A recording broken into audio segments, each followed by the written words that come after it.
यूरोपीय यूनियन यानी ईयू के 27 देशों के 27 कमिश्नर्स और ईयू चीफ 27 से 28 फरवरी को भारत आ रहे हैं। ये पहली बार हो रहा कि इतने बड़े स्तर का यूरोपीय डेलीगेशन भारत की यात्रा कर रहा। लेकिन सवाल ये है कि अचानक ये मीटिंग क्यों हो रही? क्यों यूरोप अपने पुराने सहयोगी अमेरिका की जगह भारत की तरफ देख रहा और भारत को इससे क्या फायदा होगा? इस वीडियो में हम इस ऐतिहासिक बैठक की जियो पॉलिटिक्स को डिकोड करेंगे और समझेंगे भारत एक ग्लोबल डिप्लोमेटिक सुपर पावर बन रहा। बता दें कि ये बैठक ट्रेड और टेक्नोलॉजी काउंसिल के तहत हो रही, जिसे 2023 में स्थापित किया गया था। 2023 में ये मीटिंग वर्चुअली हुई थी, लेकिन इस बार ये फिजिकल मीटिंग भारत में हो रही, जो इसे और महत्वपूर्ण बना देता है। यूरोपीय यूनियन के पास अब तक केवल अमेरिका के साथ इस तरह का टीटीसी था, लेकिन अब भारत को भी वही दर्जा मिलने जा रहा। ईयू इस मीटिंग के जरिए technology, digital trade, clean energy और डिफेंस कॉर्पोरेशन को लेकर भारत के साथ गहरे संबंध बनाना चाहता है। रूस यूक्रेन युद्ध में यूरोप को उम्मीद थी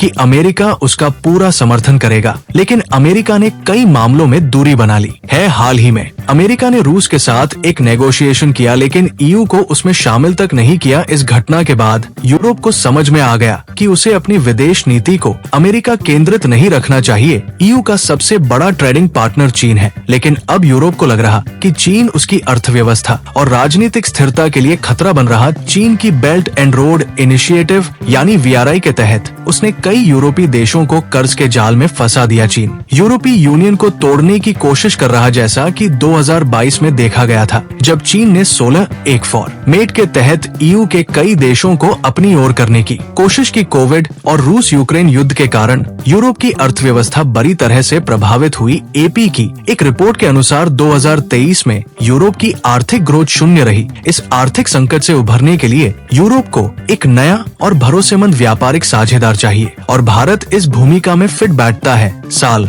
2023 में इंडिया ईयू का कुल व्यापार 4 लाख करोड़ रहा था, जबकि चाइना ईयू का व्यापार 7.9 लाख करोड़ था। अगर भारत इस मौके को बुना लेता है तो वो यूरोप में चीन का स्थान ले सकता है। भारत और ईयू के बीच फ्री ट्रेड एग्रीमेंट यानी एफडीए की बातचीत तेजी से आगे बढ़ रही है। भारत अपनी semiconductor industry, clean energy, artificial intelligence और साइबर सिक्योरिटी में निवेश बढ़ा रहा। यूरोप इन सभी क्षेत्रों में भारत के साथ सहयोग करना चाहता है। भारत के डिफेंस सेक्टर को भी इसका फायदा होगा, क्योंकि यूरोपीय यूनियन की कई कंपनियां भारत के साथ साझेदारी के लिए इच्छुक है। भारत अब सिर्फ एक क्षेत्रीय ताकत नहीं, बल्कि ग्लोबल बैलेंसिंग पावर बन चुका है। अमेरिका, रूस, चीन और यूरोप सभी भारत के साथ अच्छे संबंध बनाना चाहते हैं, और ये दिखाता है कि भारत की कूटनीति कितनी प्रभावशाली हो चुकी है। खैर, भारत और यूरोपीय यूनियन के बीच ये बैठक एक टर्निंग पॉइंट साबित हो सकती है। इससे भारत को एक नए व्यापार अवसर, टेक्नोलॉजी ट्रांसफर और डिफेंस सेक्टर में मजबूती मिलेगी।